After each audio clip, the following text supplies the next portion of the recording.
The telegram had arrived 3 weeks ago, but Emma Catherine Hayes still couldn't quite believe she'd actually done it. Stolen $20 from a sleeping priest, forged a letter of reference, boarded a westbound train with nothing but a carpet bag and a newspaper clipping that promised salvation or damnation, she wasn't sure which. The advertisement had been simple, almost brutally so. Cowboy seeking wife, Wyoming territory. Character matters more than beauty. It was unimportant. Contact Cole Brennan, Copper Ridge. Emma pressed her forehead against the train window, watching the endless prairie roll past under a sky so vast it made her chest ache. Boston felt like another lifetime now. The narrow streets, the suffocating propriety, her father's slow death from consumption, his final words a whispered apology for the debts he was leaving behind. 500 harm. That's what her father owed Sean Callahan, the Irish mobster, who controlled the docks and half the gambling dens in the North End. $500 that might as well have been $5,000 for all Emma could pay it. She could still hear her Aunt Judith's cold voice. "You're 28, Emma. Too old for marriage, too plain for prospects. I won't throw good money after bad keeping you fed." The unspoken end of that sentence hung in the air between them. Callahan had other uses for young women who couldn't pay their debts. So Emma had run, stolen, lied. And now she was hurtling toward a future with a man whose face she'd never seen, whose voice she'd never heard, whose character she knew only through 17 words in a newspaper. The other passengers in the cramped compartment had learned to avoid her. 2 days ago, a drunk had tried to put his hands on her in the narrow corridor between cars. Emma had driven her sewing needle through the meat of his palm, not deep enough to cripple, but deep enough to teach. He'd screamed. She'd walked away. No one had bothered her since. At night, lying on the hard bench with her carpet bag as a pillow, Emma allowed herself to imagine. A house, however humble. Work that meant something. A man who wouldn't beat her, wouldn't sell her, wouldn't consider her a burden to be disposed of. She wasn't fool enough to hope for love. But honest labor and basic decency that seemed like a dream worth chasing across a continent. The train lurched to a stop with a shriek of brakes and a cloud of steam. Emma gathered her belongings, her hands steadier than she expected. Whatever waited for her in Copper Ridge, it had to be better than what she'd left behind. It had to be. The platform was nothing more than weathered planks and a faded sign. Copper Ridge, Wyoming territory. Population 247. The mountains rose in the distance, their peaks still touched with snow even in late September. The air smelled different here. Cleaner, sharper. Like the world had been scoured by wind and sun until only the essential remained. A boy stood beside a weathered wagon trying very hard to look older than his 12 years. He had dark hair that stuck up in the back, despite obvious attempts to tame it, and eyes the color of strong coffee. His shirt had been mended more than once, careful stitches visible at the collar and cuffs. "Miss Hayes," his voice cracked on her name. He cleared his throat, tried again. "You're Miss Emma Hayes." "I am." "I'm Tommy Brennan." He shuffled his feet, raising small clouds of dust. "My pa sent me to fetch you. He couldn't come himself. There was trouble last night. Rustlers got some of our horses. Pa and the other ranchers are tracking them." Emma's stomach dropped. This was it then, the moment of truth. Cole Brennan couldn't even be bothered to meet the woman he'd sent for the woman he'd agreed to marry. She was already a disappointment, an inconvenience to be dealt with later. "I see." She kept her voice level. "Well, it's nice to meet you, Tommy." The boy's face brightened at her gentle tone. He grabbed her carpet bag before she could protest and heaved it into the wagon bed with surprising strength. "You can sit up front with me, man. It's about 2 hours to the ranch, maybe less if the road's good." As they left town, Tommy kept stealing glances at her. Emma let the silence stretch for a while, watching the landscape change. Rolling grasslands stretched endlessly, dotted with cattle, and the occasional stand of cottonwoods along a creek bed. The sky seemed to go on forever, blue and cloudless and achingly empty. "You can ask," Emma said finally. "Whatever you were wondering." Tommy's ears turned red. "Pa don't talk much about personal things, but I was wondering why you'd come all this way, to marry someone you never met." Emma considered lying spinning some romantic tale about adventure and new beginnings. But this boy deserved honesty. "I didn't have anywhere else to go. My father died and left debts I couldn't pay. The men who held those debts wanted payment of a different kind. So I ran. Tommy nodded slowly, processing this. That makes sense, I guess. Running to something's better than just running away. Wise words from a 12-year-old. Emma studied him more closely. Your pa raised you to be thoughtful.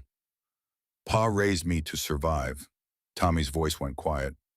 My ma died 5 years ago, when I was 7. She was having a baby and there was a storm. The midwife couldn't get to the ranch in time. Pa tried to help her himself, but he didn't know how. She died. The baby too. Emma's throat tightened. I'm so sorry.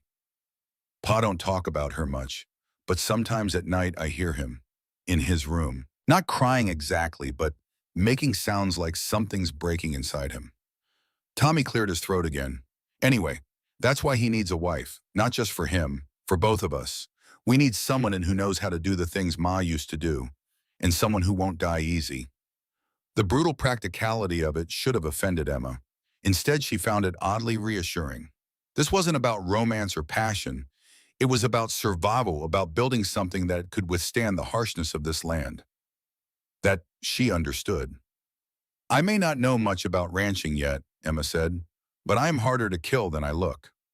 Tommy grinned, a flash of boyish humor breaking through his serious demeanor. You'll need to be. Wyoming don't forgive mistakes. As the sun began its descent toward the mountains, Tommy pointed ahead. There, that's our land. The ranch sat in a valley with a creek running alongside it, cottonwoods providing the only real shade for miles. The house was 2 stories of solid log construction with a stone chimney and windows fitted with actual glass, not just oiled paper. A large barn stood nearby, recently painted, and several corrals held horses and a small herd of cattle. Fields had been planted and harvested, stubble showing golden in the late light. It was modest by any standard, but clearly the product of years of backbreaking labor. Someone had built this place with their own hands, stone by stone, log by log. And standing by the barn, watching their approach with the stillness of a predator, was the largest man Emma had ever seen. Cole Brennan had to be 6.5 feet tall, with shoulders that seemed impossibly broad. As the wagon drew closer, Emma could make out more details. Dark hair, silver just starting to show at the temples. Sun-bronzed skin weathered by years of outdoor work. A face that might have been handsome if it wasn't so hard, all sharp angles and harsh planes like something carved from the mountains themselves. He wore work clothes, dusty and stained. A gun belt sat low on his hips, the weapon well worn and clearly used. His sleeves were rolled up, revealing forearms corded with muscle and scattered with scars. But it was his eyes that made Emma's breath catch. Dark, almost black, and filled with something that looked like barely controlled violence. These were the eyes of a man who'd seen terrible things, done terrible things, and carried the weight of them every single day. The wagon stopped. Tommy jumped down with the easy grace of youth. Pa, this is Miss Hayes, Miss Emma Catherine Hayes. Cole didn't move a moment. He just stood there, those dark eyes traveling slowly from Emma's face down to her worn traveling dress and back up again. His expression was completely unreadable, but Emma felt the assessment like a physical touch, being measured, being judged, being found wanting. She forced herself to step down from the wagon without assistance, though her legs felt unsteady. She was tall for a woman 5'7", but she barely came up to this man's shoulder. He could break her in half without trying. Mr. Brennan, her voice came out steadier than she expected. I'm pleased to meet you. For a long moment he said nothing. Then in a voice like distant thunder, rough with disuse, you're smaller than I expected. Heat rushed to Emma's face. I'm sorry to disappoint. Didn't say I was disappointed.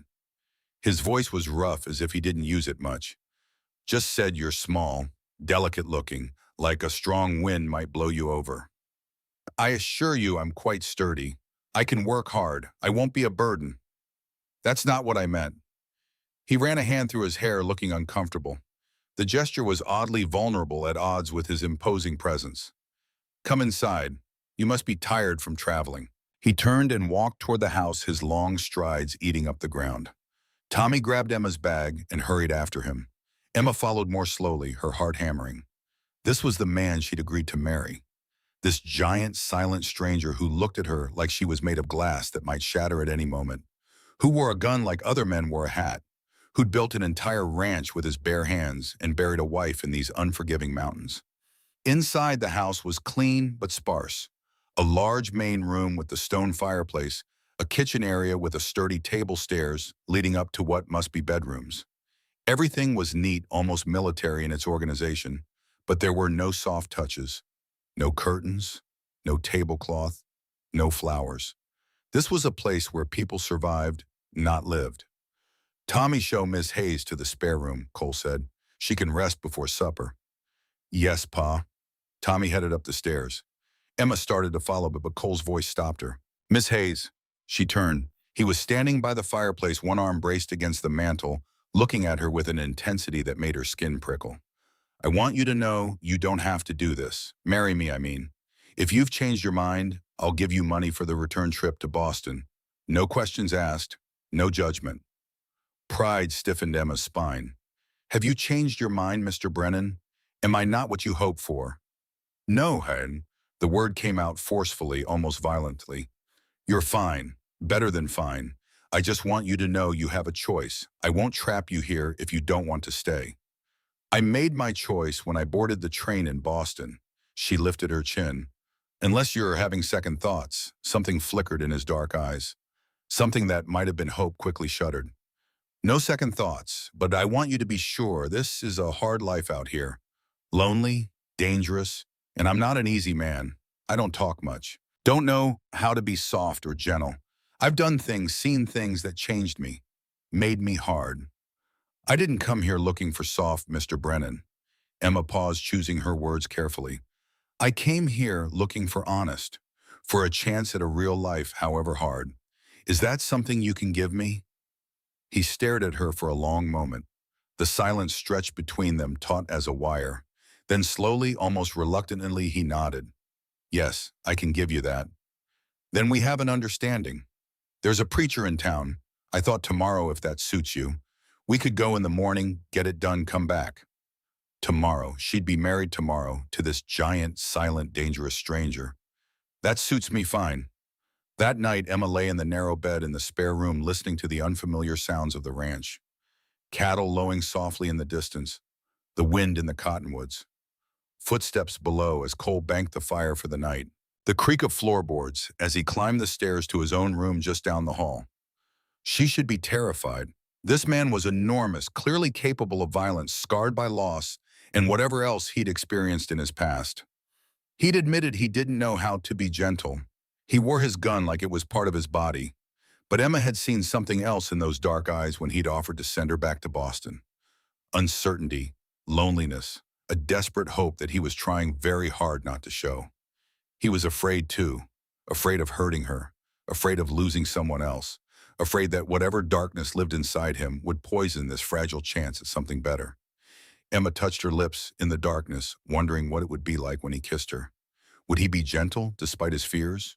Or would that barely restrained power she sensed in him break free? A shiver ran through her that had nothing to do with cold. Whatever happened tomorrow, her life would never be the same. She could only hope it would be better. The wedding was brief and awkward.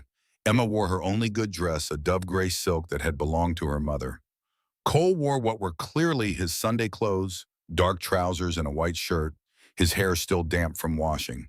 He'd left his gun belt at home, but Emma could see the discomfort in his posture without it, like he'd left part of himself behind. Tommy stood beside them, trying not to fidget, wearing clothes that were slightly too small. He'd grown since they were purchased.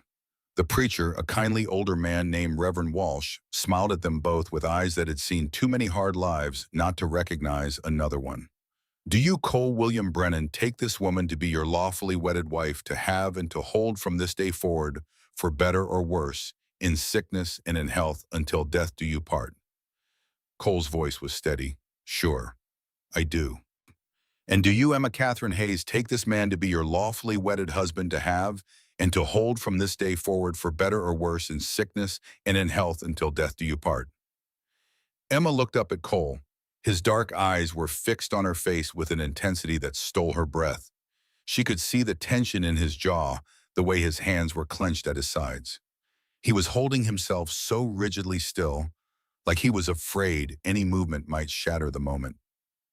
"I do." The words came out as a whisper, but they seemed to echo in the small church. Then by the power vested in me by the territory of Wyoming, I now pronounce you man and wife. Reverend Walsh's smile widened. Cole, you may kiss your bride. Cole went very still. Emma could see the war playing out on his face. Want and fear and something darker, something he was fighting to keep contained. Then slowly, carefully, he bent down. His hands, large and calloused and scarred, cupped her face with surprising gentleness. For just a moment, their eyes met. Emma saw everything he was too afraid to say, the loneliness, the desperate hope, the bone-deep terror of losing someone else.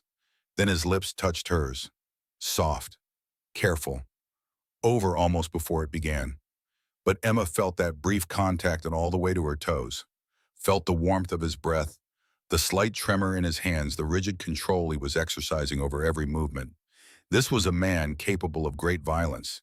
She'd seen it in the way he moved the scars on his hands, the gun he wore like a second skin. But he was choosing gentleness, choosing to be careful with her, even though it clearly cost him something.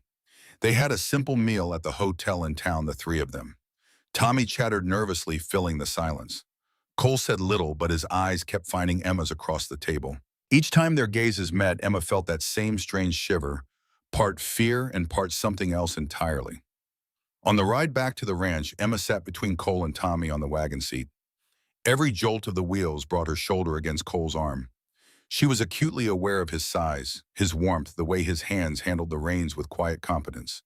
As they neared the ranch, Cole spoke quietly to Tommy. Son, you'll sleep in the barn loft tonight. Tommy's ears turned bright red. But Pa, I just slept there last night when Miss Hayes arrived. You've been wanting to sleep up there closer to the animals. Cole's tone left no room for argument. Tonight's a good night for it. Oh, right. Yes, Pa. Emma's own cheeks burned, of course. They were married now. They'd be expected to share a bed, to consummate the marriage.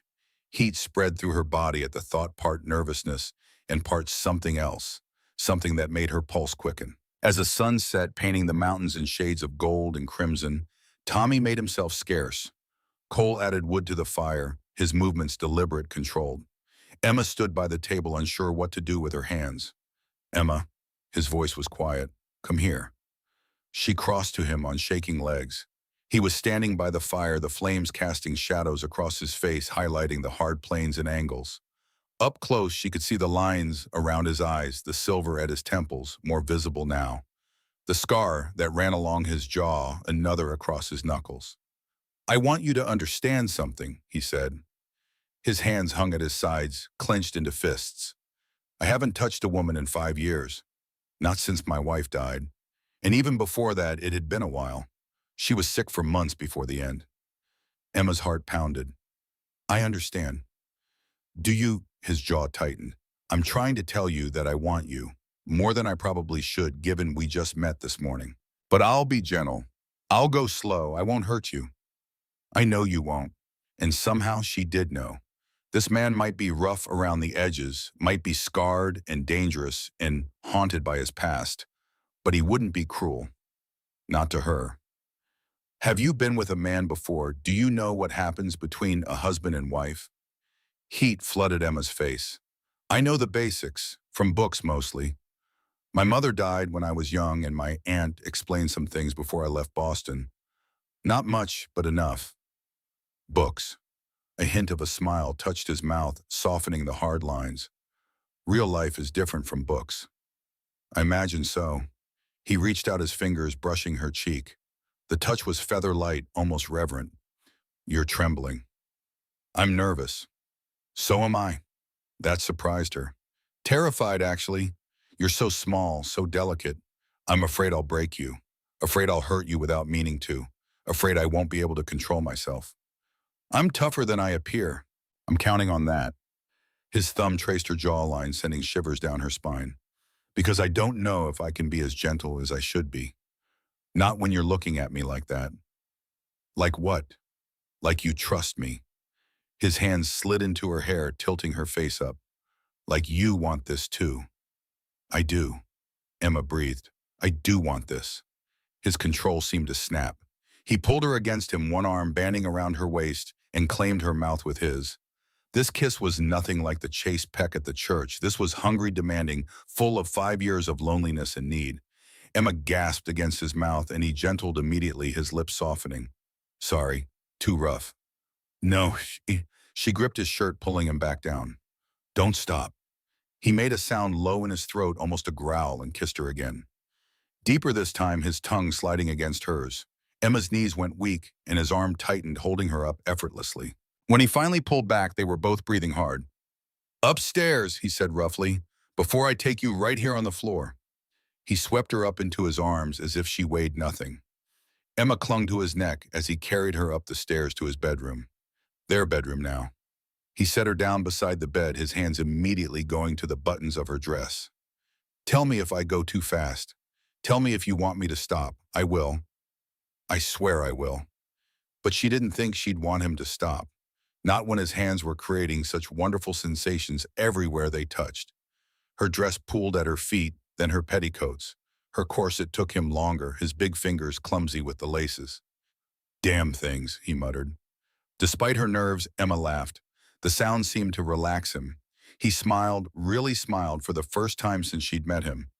There, he said as the corset finally came loose. That's better. I like hearing you laugh. He pulled her chemise over her head, and suddenly Emma was standing in nothing but her stockings. The firelight from downstairs cast a warm glow through the open door, painting her skin in gold. Cole's breath caught. Lord, you're beautiful. I'm not. You are, though. His voice was fierce, almost angry. Don't argue with me about this. You're beautiful, and I intend to spend all night proving it to you. Then his hands were on her, skimming over her shoulders, down her arms across her waist, mapping her body with a thoroughness that made her shiver. Cold, he asked. No, just nervous, and other things.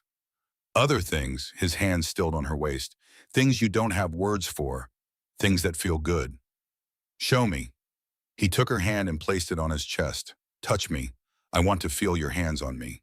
With trembling fingers, Emma unbuttoned his shirt. He shrugged out of it, and she pressed her palms against the warm, hard planes of his chest. He was all muscle and power, with scars here and there that spoke of a hard life. A long one across his ribs, another on his shoulder, a puckered mark that looked like a bullet wound near his collarbone. What happened here? She traced the scar across his ribs. Barn building accident. Fell on a nail. And this one, the scar on his shoulder. Stubborn bull who didn't want to be branded. And this, the bullet wound. Texas Ranger business. Long time ago. He caught her hand, pressing a kiss to her palm. Enough about my scars. Come to bed. He pulled back the quilts and lifted her onto the mattress. The sheets were clean, smelling of soap and sunshine. Cole sat on the edge to remove his boots, then stood to remove the rest of his clothes. Emma tried not to stare, but she couldn't help it. He was magnificent, all broad shoulders and lean hips and powerful thighs, and other things she didn't quite understand but instinctively knew were important. He stretched out beside her, propping himself on one elbow to look down at her. Still nervous. A little, but more curious now. Curious is good. His hand settled on her stomach, warm and heavy. I'm going to touch you now. Places no one's touched you before. If it's too much, just say so. She nodded, not trusting her voice. His hand moved lower, and Emma's breath hitched. His touch was gentle, but sure, creating sensations she'd never imagined. Heat pooled low in her belly, spreading through her limbs like honey. That's it, he murmured. Just feel. Don't think. But thinking was impossible anyway. There was only sensation. The stroke of his fingers. The press of his mouth against her throat. The weight of his body half covering hers. Cole, she gasped. I feel strange. Like something's building. I know, sweetheart. Let it happen. Trust me. And she did trust him. Completely. She let the sensations build and build until they crested in a wave of pleasure that made her cry out, her body arching against his. Cole held her through it, murmuring soothing words against her hair. When she could breathe again, she looked up at him. His face was taut with control, his body rigid against hers. Now, she whispered. Please now. He shifted, settling between her thighs. This might hurt at first, but I'll go slow as I can. Tell me if you need me to stop. She felt him press against her and tensed. Breathe, he said. Look at me, Emma.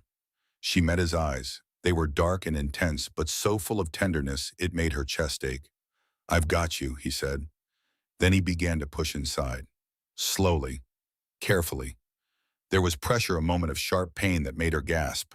He stopped immediately. "Breathe," he said again. "The worst is over. I promise." He was right.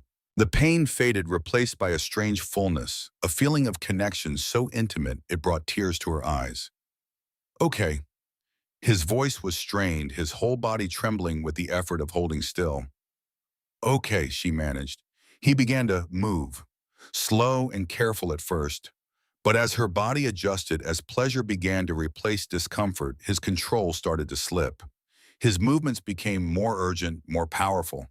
Emma clung to his shoulders, overwhelmed by sensation, by the way he filled her, by the desperate sounds he made against her throat, by the way her own body responded, moving with him instinctively. "Emma," he groaned, "I can't hold back much longer." "Don't," she gasped. "I want you to let go." He thrust deep one final time, his whole body going rigid as he found his release. Then he collapsed beside her, gathering her close against his chest. They lay tangled together, their breathing gradually slowing. Cole's hands stroked her hair with infinite gentleness. "Did I hurt you?" he asked quietly. "A little at first, but then it was wonderful." She felt him smile against her hair. Wasn't it better than I remembered? Better than I thought it could be? Because it's been so long. Because it's you." He tilted her face up, his thumb brushing her cheek. "I know we just met. I know this is strange and sudden. But Emma, I think this might actually work. Us, I mean." Hope bloomed in her chest, warm and fragile. "I think so too." He kissed her, then slow and sweet. When he pulled back, his eyes were serious. "I'll try to be a good husband to you. I'll work hard, provide for you, protect you. I might not always have the right words, but I'll show you every day that you matter to me. And I'll try to be a good wife. I'll keep your house, care for Tommy, stand beside you through whatever comes." She paused. "We'll figure it out together." "Together, Stone." He repeated the word as if trying it out. I like the sound of that. They made love twice more that night, each time slower and more tender than the last. By the time exhaustion claimed them, Emma felt thoroughly claimed in return, marked as his in ways that had nothing to do with law or custom, and everything to do with the heart. The next morning, Emma woke to sunlight streaming through the window and the sound of voices below.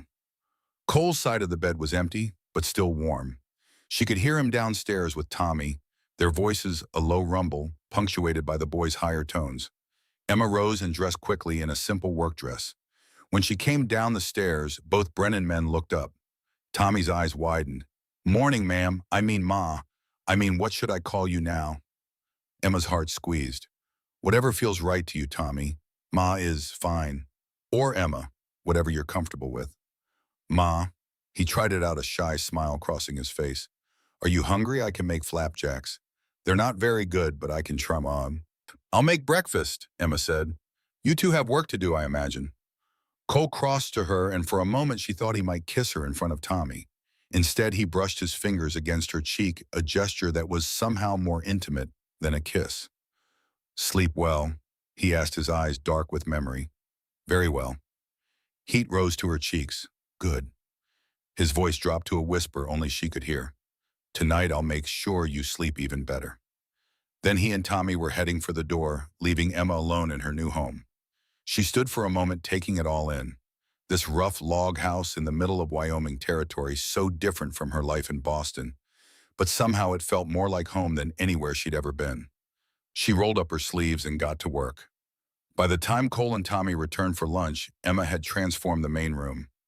Curtains she'd started sewing on the train hung in the windows. A tablecloth covered the scarred table. Wildflowers picked from beside the creek sat in a jar, adding spots of color, and the smell of fresh bread and stew filled the air. Cole stopped in the doorway, his eyes traveling around the room. When they landed on Emma, something softened in his expression. "You've been busy." "I hope you don't mind. I thought it could use a woman's touch." "Mind?" He crossed to her, his hands settling on her waist. "It's perfect. You're perfect." Tommy made a gagging sound. "Are you two going to be mushy all the time now?" Cole laughed, an actual laugh that transformed his whole face. "Probably. You better get used to it. The days settled into a rhythm. Emma worked from dawn to dusk, but it was satisfying work. She tended the vegetable garden, discovering she had a knack for making things grow. She sewed new clothes for Tommy, who was shooting up like a weed. She cooked meals that made both her men groan with pleasure. And at night, she and Nicole explored each other with growing confidence and creativity. I never knew, she confessed one night as they lay tangled together, both slick with sweat and breathing hard, that it could be like this, that I could feel so much. Neither did I. Cole admitted, his hand tracing idle patterns on her skin. With Margaret, it was fine. Good even. But not like this. Not this consuming. He struggled for words, and Emma offered one. All-encompassing. Yes. Like I can't get enough of you. Like I'll never get enough. He proved it by pulling her on top of him, showing her yet another way they could fit together. But the idyll couldn't last forever. 6 weeks after the wedding, on a cool November morning, Emma woke to an empty bed and an uneasy feeling in her chest. She found Cole standing by the window, fully dressed, his posture tense. "What's wrong?" she asked, sitting up. "Someone's coming. Multiple riders." His hand rested on the gun he'd strapped on. "Stay inside. Lock the doors after I go out."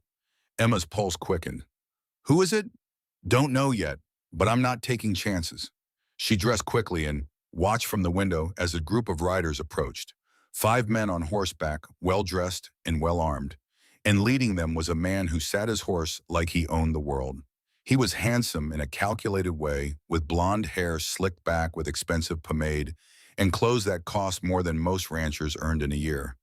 But it was his eyes that made Emma's blood run cold. Cold, entitled, dangerous. Cole stepped onto the porch, rifle in hand. "That's far enough. State your business." The blond man dismounted with practiced ease, his movements smooth and confident. "Cole Brennan, it's been a while. I heard you finally took a wife. Congratulations." "Victor Sutton." Cole's voice was flat, emotionless. "What do you want?" "Just being neighborly. Thought I'd welcome the new Mrs. Brennan to the territory." Vic's smile didn't reach his eyes. "And discuss a little business while I'm here." "We have no business to discuss." "I think we do. Your land has water rights that run through my family's property. My father is willing to pay fair price for 50 acres on your western boundary. It would benefit us both." "Not interested." Vic's smile hardened. "You should reconsider, Cole.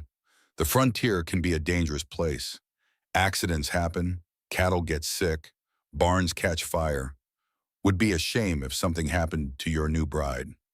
The threat hung in the air like smoke. Emma saw Cole's knuckles go white on the rifle. "You threatening my wife, Vic?"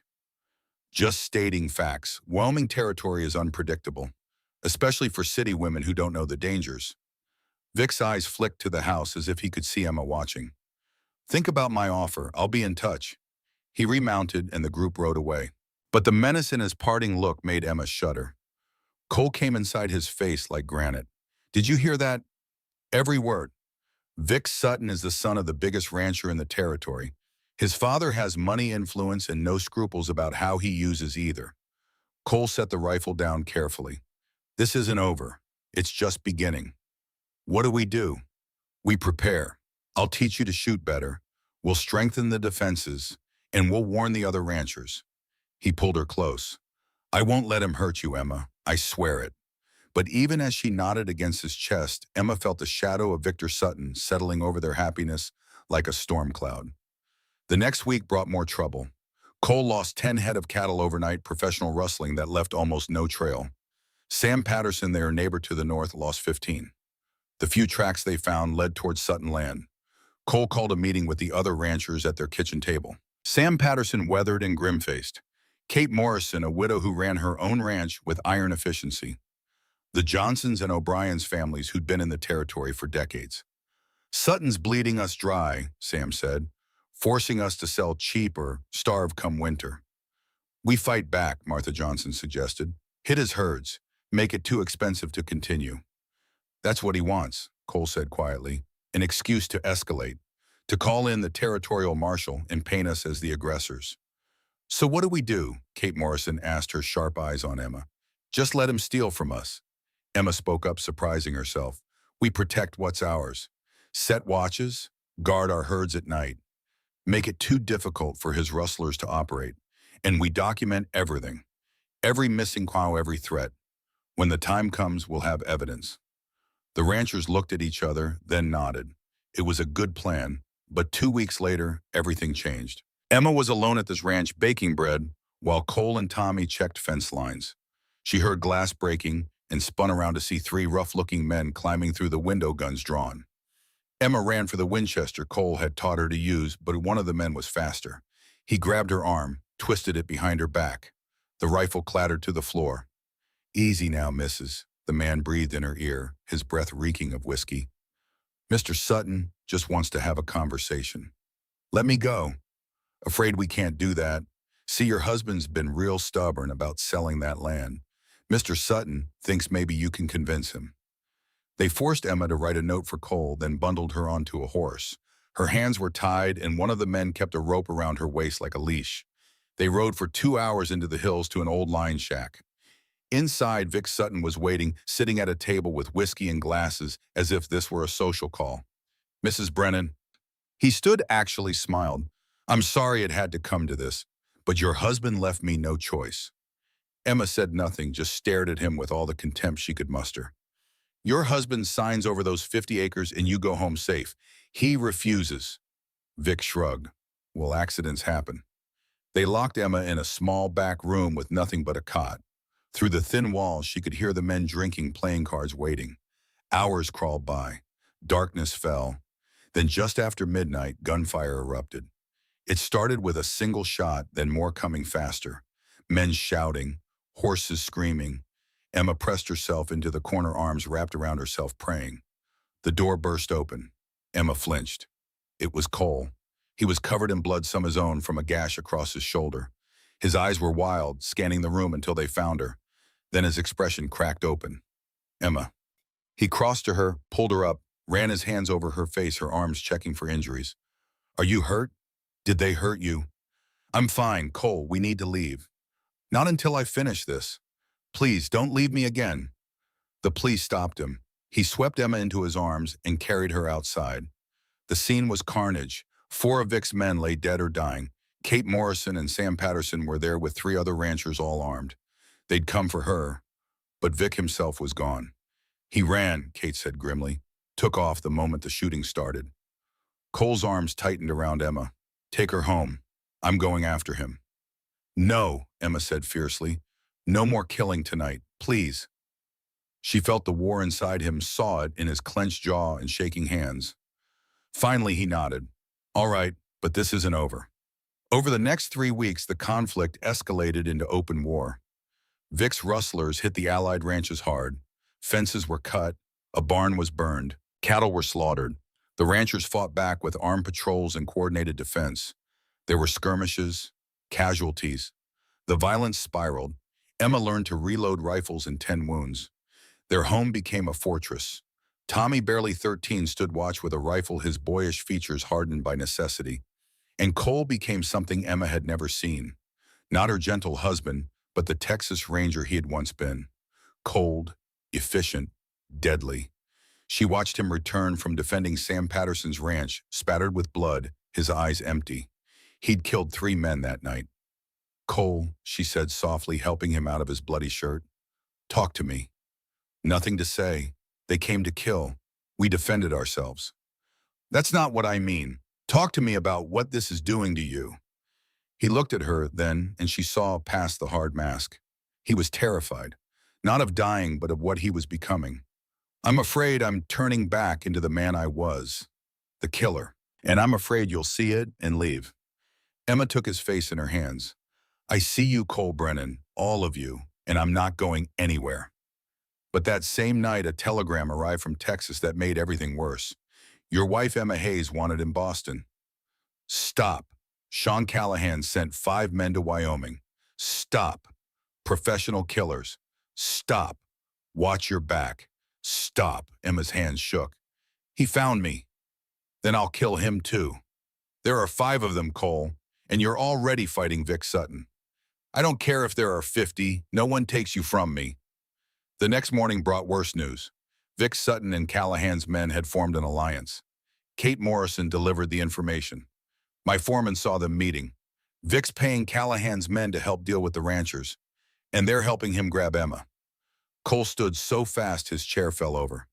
They're working together. We're outnumbered and outgunned, Kate said. Then we end this, Cole said. Tonight. Emma struggled to her feet. Cole, no. This is suicide.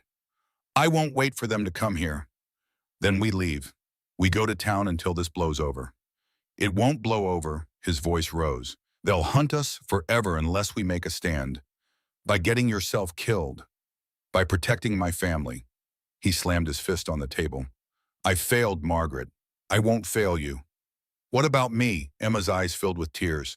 What about living without you? I don't need you to be a hero. I need you alive. They stared at each other, the space between them charged with fear and love. Finally, Emma placed his hand on her belly. Feel that, our child. Someone who deserves to know their father. Cole's hand trembled. What? I'm pregnant, Cole. About 6 weeks along. I was going to tell you tonight, but... She couldn't finish. His face went white. Then he pulled her close, buried his face in her hair. I'm scared. Scared that if I run, I'll never stop running. Scared I'll fail you like I failed Margaret. You didn't fail Margaret, and you won't fail me because we're partners. Emma's voice was fierce. We fight together or we don't fight at all. Tommy spoke from the doorway. Pa, I don't want you to die. Ma, Emma's right. We should fight together. Cole looked at his son, then his pregnant wife. Something crumbled in his expression. All right, we gather everyone, fortify the ranch, and we make our stand here, together. They spent 2 days preparing. Every allied rancher came to the Brennan Ranch with weapons and supplies. They transformed the house and barn into a fortress with shooting slits and barricades. Emma, despite early pregnancy fatigue, worked alongside everyone. Kate tried to convince her to rest. This is my home, my family. I'll do my part. On the third night they came. 20 men rode up under a full moon. 15 worked for Vic Sutton. 5 were Callahan's professional killers from Boston. Vic sat tall in his saddle, confident. Cole Brennan, last chance, send out Emma Hayes and sign over those land rights. Refuse and we burn you out. Cole stood on the porch, Emma beside him with her own rifle. Come and take her. Vic raised his hand and brought it down. Hell erupted. Gunfire shattered windows and splintered wood. Emma dropped behind the barricade, her heart hammering. She wasn't shooting, couldn't risk it in her condition, but she watched and called out positions to Cole. 3 men moving left toward the barn, 2 behind the water trough. Cole fired methodically, each shot carefully aimed. One of Vic's men went down, then another. From the barn, Sam and Kate returned fire. From the upstairs windows, Martha Johnson and Clara Jensen aimed with surprising skill. Tommy reloaded weapons and passed them through windows, his face pale but determined. The battle raged for what felt like hours. The attackers set fire to the tool shed, tried to rush the barn, kept up steady gunfire. Then Emma saw one of Callahan's men circling around trying to flank them. Cole east side. But Cole was pinned down. He couldn't break away. Emma made a decision. She grabbed her rifle, moved to the east window, aimed the way Cole taught her, and fired. The man grabbed his shoulder, stumbled back cursing. Wounded badly enough to retreat, Emma's hands shook. She'd shot a man, but she'd protected her home. The tide turned. The attackers, facing determined, skilled defenders, began pulling back. Vic's voice shouted orders, trying to rally his men, but the fight was gone. 4 of Vic's men were dead. 3 wounded. 2 of Callahan's professionals lay motionless. As dawn broke, the attackers retreated, mounted their horses and rode away. The ranchers had won, but Sam Patterson had a bullet in his leg. Martha Johnson's husband was dead. 2 others were wounded, and Emma, the adrenaline wearing off, collapsed. Cole caught her. Emma, talk to me. I'm okay. Just tired. The baby's still moving. But when Cole lifted her, his hand came away wet. Not blood, clear fluid. Kate took one look. Her water broke. The baby's coming. No. Cole's voice was sharp with panic. It's too early. She's only 2 months along. Not 2 months, Cole. More like 7. She must have been pregnant before the wedding. Emma's eyes widened. Kate was right. The timeline made sense. She must have conceived that first night with Cole, or shortly after. The baby's coming now, Kate said firmly. Get her inside. The next hours blurred together, pain in waves, Kate's steady voice, Cole's hand in hers, his face gray with terror, Tommy boiling water refusing to leave, and through it all the fear that her baby was coming too soon. Push, Emma. I can't. It hurts too much. You can, Cole's voice rough with emotion. You're the strongest person I know. You can do this. One more push, one more impossible effort, then a cry of mine. Thin but unmistakable. It's a girl, Kate said, relief in her voice. Small but fighting. Cole's hands shook as Kate placed the tiny bundle in his arms. The baby was small, barely 5 pounds, with dark hair and eyes that would probably be Emma's gray-blue. Lily, Cole said, his voice breaking. Lily Margaret Brennan. Emma, exhausted, reached for her daughter. The baby's eyes opened, seeming to focus on her face. Emma felt her heart crack open with fierce love. Kate checked them both. She's small and needs careful watching, but I think she'll be all right. She's a fighter. Like her mother, Cole said, looking at Emma with raw emotion. Tommy crept closer. Can I hold her? Cole showed him how, and tears rolled down Tommy's cheeks. I'll protect you. I promise.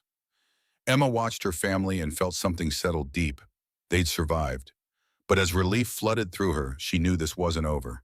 Vic Sutton was still out there, and winter was coming. Over the following months, as autumn turned to winter and Emma's strength returned, Cole became fiercely protective. With Lily so small and fragile, and the threat of Vic still looming, their home remained a fortress. One January night, Cole woke from a nightmare so vivid he could still smell gunpowder. The house was quiet, but inside his mind the battle raged on. Emma woke to find him sitting up, hands clenched. She touched his shoulder gently. Cole, you're dreaming. He came awake with a pap, reaching for his gun. His eyes were wooled, unfocused. Cole, it's me. It's Emma. You're safe. Recognition filtered back. He looked at her, at the room, at baby Lily sleeping in her cradle. Then he dropped his head into his hands. I can't stop seeing them. The men I killed. Their faces. Emma wrapped her arms around him. You did what you had to do. To protect us. I know, but I'm good at killing. Too good. There's a part of me that didn't hate it, and that terrifies me. Look at me. She took his face in her hands. You are not a monster. Monsters don't agonize over the lives they take. You're a man willing to do terrible things to protect what you love. That's different. You don't know what I'm capable of. I do know. I was there. I saw you. And I also saw you collapse after saw you cry when you thought Lily might not survive. That's not a monster. He pulled her close, buried his face in her hair. What did I do to deserve you? You took a chance on a stranger, and you gave me everything. 3 days later, Tommy burst in, pale with fear. Mama, there's a rider coming. Cole grabbed his rifle. Get Emma and Lily into the root cellar. Wait, Emma said. What if it's help? When the rider came into view, it wasn't Vic Sutton. It was a man with a silver star pinned to his chest. 3 more riders behind him wore similar badges. United States Marshal. Cole stepped onto the porch rifle, lowered but ready. Marshal, can I help you? The marshal dismounted slowly. He was in his 50s with iron gray hair and hard eyes. Cole Brennan, I'm Marshal Henry Wade. I'm here about the incident 3 weeks ago. Multiple deaths on your property. I need to ask questions. Cole's jaw tightened. Those men attacked my home. My pregnant wife. I defended my family. I understand I'm not here to arrest you, but there are bodies and witnesses saying you started this. I need your side. Emma stepped out, Lily in her arms. Marshal Wade, those men worked for Victor Sutton. He's been trying to force us off our land for months. He kidnapped me. We have witnesses, documents. The marshal's eyes softened, seeing the baby. Ma'am, I've heard Vic Sutton's, and I'd like to hear yours. They spent 2 hours going over everything. Every threat, every stolen animal, the kidnapping, the attack. Emma showed her careful documentation. Kate Morrison and Sam Patterson gave statements. Finally, Marshal Wade sat back. This is messy. Sutton's claiming you're vigilantes. He's got money, political connections. That's a lie, Cole said. Maybe, but he's got resources. The marshal paused. However, I've been investigating Sutton's operation. Found evidence of rustling going back years. Found he's been bribing local law. And I found something else. He pulled out a wanted poster and unfolded it. Emma's blood ran cold. It was her face. Emma Catherine Hayes, wanted for theft and assault in Boston. $500 reward. The men who came with Sutton, the marshal said, 5 were bounty hunters from Boston, working for Sean Callahan. They had this poster. They were here for you, Mrs. Brennan. Emma's hand tightened on Lily. I stole $20 to buy a train ticket, and I defended myself against assault. That's what they're calling crimes. And the debt your father owed? He died of consumption. Callahan wanted to sell me to a brothel to cover it. So I ran. Marshal Wade studied her. Then he carefully tore the poster in half. Funny thing, these posters get lost sometimes, especially from questionable sources making questionable claims. He looked at Cole. Your wife defended herself. That's not a crime, and any debt died with her father. What about Callahan's men? Cole asked. 3 dead. 2 made it back to Boston. Told Callahan that Emma Hayes died in childbirth during a blizzard. Said they saw the grave themselves. Emma felt tears prick her eyes. They lied for me. Professional killers are practical. They failed, took heavy casualties, decided it wasn't worth pursuing. Easier to tell Callahan you're dead. The marshal's expression was sympathetic. You're safe from that quarter. Callahan thinks you're in the ground. The relief was overwhelming. Cole's hand found her shoulder, squeezed gently. And Vic Sutton. Cole's voice was hard. That's complicated. Sutton's father is powerful. Without concrete evidence of Vic's involvement in the kidnapping, it's his word against yours. We have witnesses, Kate said. Witnesses who participated in the gunfight. A good lawyer could paint you all as conspirators. The marshal held up a hand. I'm not saying that's what happened. I'm saying that's how it could be spun. And Sutton has money for good lawyers. So he gets away with it, Cole said bitterly. Not necessarily. I'll take statements, document everything, investigate Sutton's operation. But I need something from you. What? No more vigilante justice. If Sutton threatens you, come to me. Let the law handle it. Can you do that? Cole looked at Emma and Lily, then nodded. We can, long as you actually handle it. You have my word. I'm slow, but I'm thorough, and I don't like rich men who think they can buy their way out of consequences. After the marshal left, Emma felt like she could breathe. Callahan thought she was dead. The law was investigating Vic Sutton. They were safe. But 3 days later, everything changed again. Tommy came running back from town, his horse lathered. Pama, Vic Sutton's dead. Cole grabbed his shoulders. What? How? Shot in the back at the saloon 3 times. Whoever did it walked up behind him and pulled the trigger. He died instantly. Emma's hand flew to her mouth. Who did it? Nobody knows. The killer wore a mask, rode out before anyone reacted. But there's something else. Something strange. What? The killer left a note pinned to Vic's body. It said, "For Margaret." The room went silent. Cole's face drained of color. Margaret, my wife's name. Emma's mind raced. Who would kill Vic in Margaret's name? Who knew about Margaret except the local community? Then it clicked. Kate Morrison. Cole's head snapped toward her. What? Think about it. Kate's been helping us from the start. She's an excellent shot. She knew about Margaret. And she hated Vic for what he did to us. But why would she risk it? Emma thought about Kate's grim expression during the battle, the hardness in her eyes when she talked about Vic escaping justice. Because she knew he'd never face real consequences. Because men like him always escape. And because she wanted to protect us. Tommy's voice was small. Is Miss Morrison going to jail?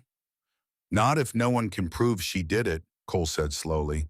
And right now, there's no proof. They found Kate at her ranch calmly feeding chickens. When she saw them, her expression didn't change. I figured you'd come. Kate, Cole said carefully, did you kill Vic Sutton? Can't say I did, can't say I didn't. She scattered more feed. All I know is a dangerous man is no longer a threat to good people, and the world's safer for children like Lily and Tommy. They'll investigate. The marshal will investigate. Let him. He won't find anything. Kate looked up, her eyes hard. I'm an old woman, widowed, no children, not much to lose. But you have everything, so I made sure you wouldn't have to. Emma felt tears. You didn't have to do this. Yes, I did. I know men like Sutton. I was married to one. When he died, everyone said what a tragedy. But I was relieved. And I swore I'd never let another man like him destroy good people. She straightened. Now you folks should get home. Storm's coming, and you have a baby to care for. They rode away in silence, and they never spoke of it again. The marshal investigated, found nothing. Vic Sutton's death was ruled unsolved murder. But Emma knew, and she carried that knowledge, carefully, grateful and disturbed in equal measure. Winter deepened. Lily grew stronger, gaining weight, her cries becoming vigorous. Tommy turned 14, shot up 3 inches, and took on more responsibility. He was becoming a man. One night in late January, Emma woke to find Cole's side empty. Then let me help you carry some of that weight. He reached down, took her hand. They sat like that for a long time, connected in the darkness, their daughter, the bridge between them. Spring came late, but when it arrived, it was glorious. Snow melted, grass turned green, wildflowers bloomed along the creek. The ranch, which had felt like a fortress, became a home again. Emma turned 29 in April. Cole gave her a silver locket with Lily's photograph and a lock of hair inside. So you can keep her close even when you're working. Emma wore it every day. As the weather warmed, visitors came again. The ranchers, Reverend Walsh, even Marshal Wade stopped by. Sutton's father pulled out of Wyoming, the marshal told them, sold his holdings and moved back east. Couldn't stand the shame. The new owner is fair, should make life easier. What about the rustling charges, Cole asked. Dropped. Most territorial judges were tired of Sutton's corruption anyway. Marshal Wade tipped his hat. You folks did good standing your ground. After he left, Cole and Emma stood on the porch watching sunset over the mountains. Lily was asleep in Emma's arms. We did it, Emma said softly. We survived. We did more than survive. Cole's arm went around her shoulders. We built something worth fighting for. Something worth living for. He kissed the top of her head. Thank you. For what? For answering my advertisement, for taking a chance, for not running when things got hard, for being strong when I was weak, for giving me Lily, for giving me hope. His voice roughened, for loving me when I didn't think I deserved it. Emma turned in his arms, careful not to jostle the baby. You gave me all those things too. You gave me a home, a family, a future. You gave me myself. They kissed soft and sweet with their daughter between them and the whole vast sky above. As summer arrived, the ranch thrived. The herd grew. Emma's garden produced abundantly. Tommy proved invaluable working alongside his father. And Lily, now 6 months old, was a delight. She smiled constantly, babbled as if sharing secrets. And she adored Tommy, gurgling whenever he came near. She thinks you're amazing, Emma told Tommy one afternoon. She's pretty amazing too, Tommy said seriously. I'm going to teach her everything, how to ride, how to rope, how to take care of herself. Good plan, but maybe wait until she can walk first. Tommy grinned, the expression transforming his increasingly adult features back to boyishness. One evening in late July, Cole asked Emma to ride with him. They left Lily with Tommy and rode toward the creek where wildflowers bloomed. The flowers were in full bloom, the same ones Emma had picked that first week. Cole dismounted, helped Emma down, and led her to a spot where the creek widened. Remember when I brought you here after the wedding? He asked. I remember. I was so nervous I could barely speak. You've changed since then, gotten stronger, braver, more beautiful. Cole Brennan, are you trying to seduce me in broad daylight? He smiled. Maybe, but first I have something to say. He reached into his pocket, pulled out a small box.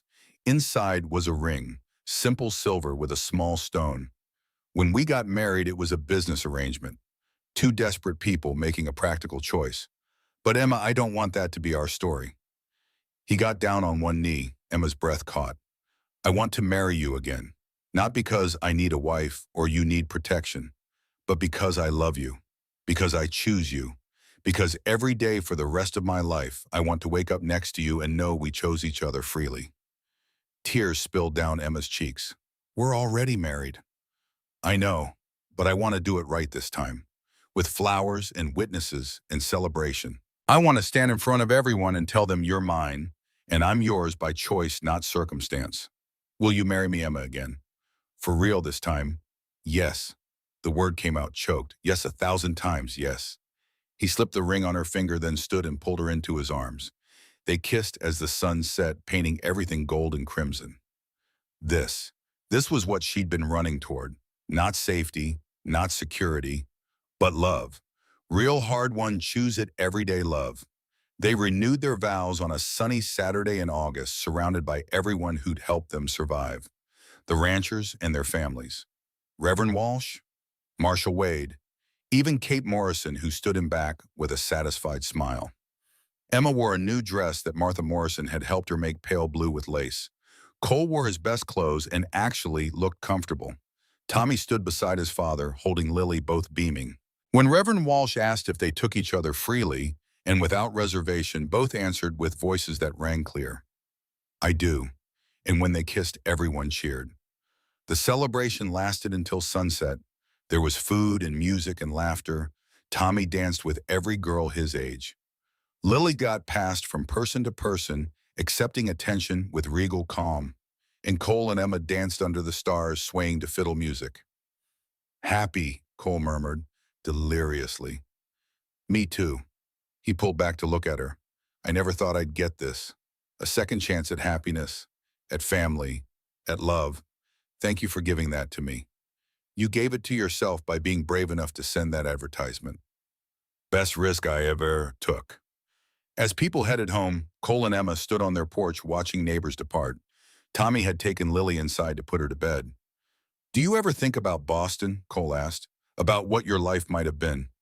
No, Emma said honestly. That woman who stepped off the train a year ago, she feels like someone else. Someone I barely remember. Do you miss her? Not even a little.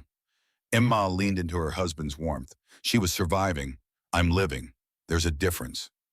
They stood there until the last wagon disappeared, until the stars came out, until the only sounds were the creak and wind and distant night birds. Then they went inside, checked on their children, and went to bed in each other's arms. 5 years later, on a golden autumn morning, Emma stood on the same porch and watched her family. Lily, now 5.5, was chasing chickens, her dark braids flying. She had Emma's eyes, but Cole's stubborn chin, and a personality entirely her own. Bold, curious, fearless to the point of giving her parents heart attacks. Tommy, 19 now and towering over everyone, was helping Cole repair a fence line. Your father and I didn't learn to read until we were much older. You have a gift. Don't waste it. Lily sighed dramatically, but went inside to get her book. Emma smiled, remembering her own hunger for learning. She'd started teaching Lily and several other ranch children 3 afternoons a week. A makeshift school in their front room with slates and chalk and books ordered from back east. It wasn't much, but it was something.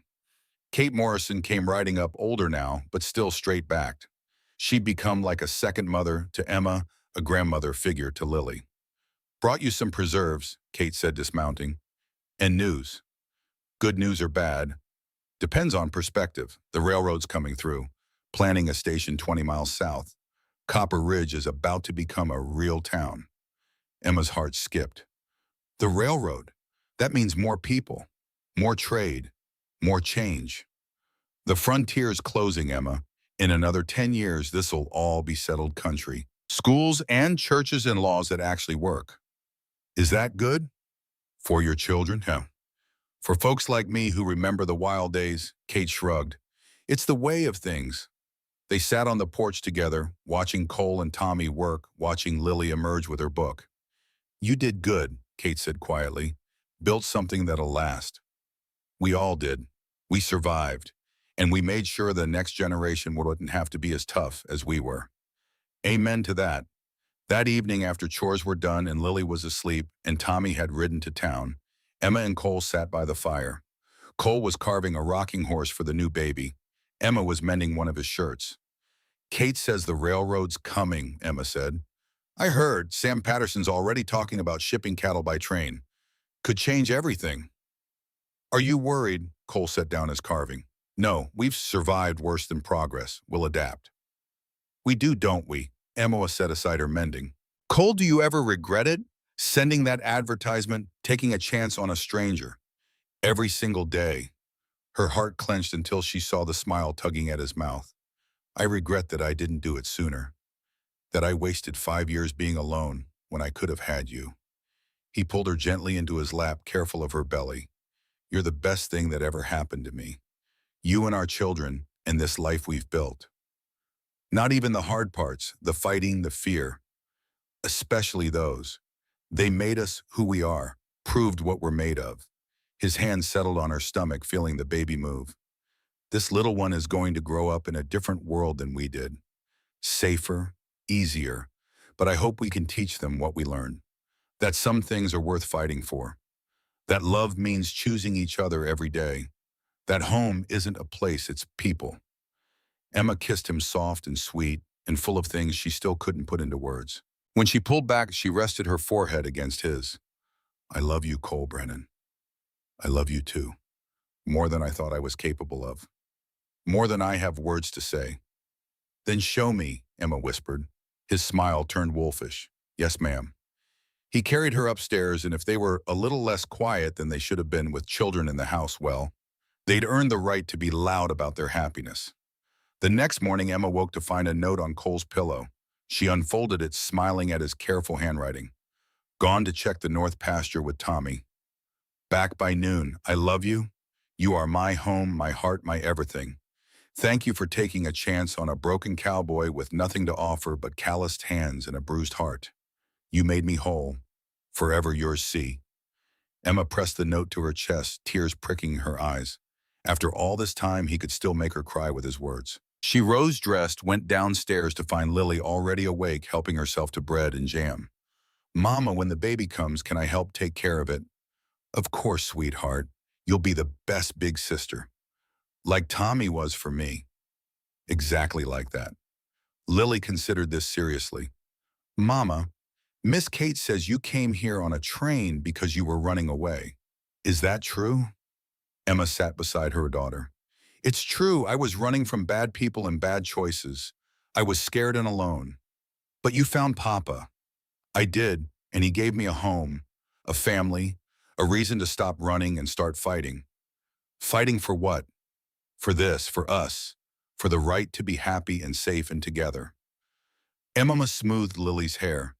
Sometimes the bravest thing you can do is run towards something better even when you're terrified. And sometimes the bravest thing is to stand and fight for what you love.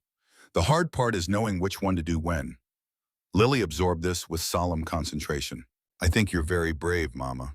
I think you are too, my darling girl. They sat together in the morning light, and Emma felt the baby kick as if in agreement. 2 months later, on a crisp November night, Emma went into labor. This time there was no battle, no premature emergency, just the natural progression of bringing new life into the world. Clara Jensen attended her along with Kate Morrison. Cole paced outside the bedroom door, refusing to leave despite the women's insistence. Tommy kept Lily distracted downstairs reading stories, but Lily kept asking when her brother would be here. The labor was hard, longer than with Lily, but straightforward. And when the baby finally came screaming with healthy fury, Emma laughed through her tears. A boy, Clara announced, and a big one, must be near 8 pounds. Cole burst through the door, wild with worry. Emma, are you? I'm fine, we're both fine. Come meet your son. He approached slowly as if afraid the moment might shatter. But when Clara placed the baby in his arms, something broke open in his expression. He's perfect. What should we name him? Emma asked. Cole looked down at his son, then at Emma. William James Brennan, after your father and mine. So he carries both our histories forward. William, Emma attested. Billy, I like it. They brought Lily up to meet her brother. She stared with wide eyes, then gently touched his tiny hand. He's so small. You are smaller, Tommy told her. Remember Ma told you how you fit in Pa's one hand when you were born? I did. Lily looked up at Cole for confirmation. You did, and now look at you, big enough to help with your brother. Lily straightened with pride. I'll protect him, just like Tommy protected me. And she did. As months and years passed, Lily appointed herself Billy's guardian and teacher. She read to him, showed him how to feed chickens. Now stop crying and get back to that family. They need you. Kate died that night peaceful. The whole community turned out for her funeral, and Emma, standing with Cole's arm around her and her children gathered close, said a silent thank you to the fierce old woman who'd helped save them all. On their 10th wedding anniversary, Cole took Emma back to the creek where they'd renewed their vows. The wildflowers were blooming again, a riot of color. 10 years, Cole said, feels like yesterday and a lifetime all at once. We've lived several lifetimes in these 10 years, and I'd live them all over again, every hard moment, every terrifying night, because it led here, to this, to us. Emma leaned into him, watching sunset over the mountains. Do you remember what you said to me that first night when I asked you to be gentle? I said I would because it was your first time. You kept that promise, not just that night, but every night since, in all the ways that matter. You could have broken me, but you chose gentleness. You choose it every day. That's because of you. You make me want to be gentle. No, Emma turned in his arms. You were already that man. I just gave you a reason to show it. He kissed her as stars came out, and Emma thought about the terrified woman who'd stepped off that train 10 years ago. How far she'd come, how much she'd grown. She'd been running from death and found life, been running from fear and found courage, been running from loneliness and found love. And the man who'd promised to be gentle had kept his word, in big ways and small, in passion and patience, in protecting her and letting her protect herself. That night, lying in bed with Cole's arm around her, Emma heard the sounds of her home. Lily singing softly in her room, Billy's gentle snores from down the hall, the creak of the house settling, the wind in the cottonwoods. This was her life, hard-won and precious. Built from nothing but hope and desperation and the courage to answer an advertisement from a stranger. Cole, she whispered, are you awake? Thank you for everything, for taking a chance on me, for being patient, for loving me. He pulled her closer, kissed her head. Thank you for the same, for answering my advertisement, for staying when things got hard, for making this house a home, for giving me more than I ever dreamed possible. We gave each other those things. We did. His voice was soft with wonder. Built something real, something that'll last beyond us. Emma thought about their children, about Tommy's baby due in 3 months, about the ranch that would pass through generations, about the love they'd built that would ripple through time.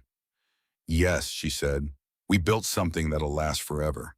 And in the darkness of their bedroom in the house they'd defended and cherished and made their own, Cole and Emma held each other and knew it was true. They'd come to Wyoming territory as strangers, desperate and broken and hoping for something better. They'd survived attacks and storms and their own fears. They'd fought for their land, their family, their right to happiness, and they'd won. Not because they were stronger than their enemies or luckier than fate, but because they'd chosen each other. Every single day, in big ways and small, they'd chosen each other. And that choice made and remade through 1,000 moments of courage and tenderness and stubborn love, that was what had saved them. That was what would last forever.